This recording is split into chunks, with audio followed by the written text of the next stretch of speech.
కష్టకాలం దుఃఖ సమయం నన్ను వేధించగా ప్రాణహితులే నన్ను విడచి వెలిగన్నను చూడగా ఓదార్పువైనా చెంత నీవే ఉండినావు నా కన్నీరు నీ కవితలో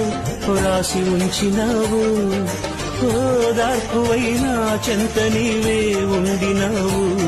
నా కన్నీరు నీ కవితలో రాసి ఉంచినావు ఏమి అద్భుత ప్రేమయా ఏ రీతి పాడనయా నీవే నా మార్గము నీవే నా జీవము నీవే నా గమ్యము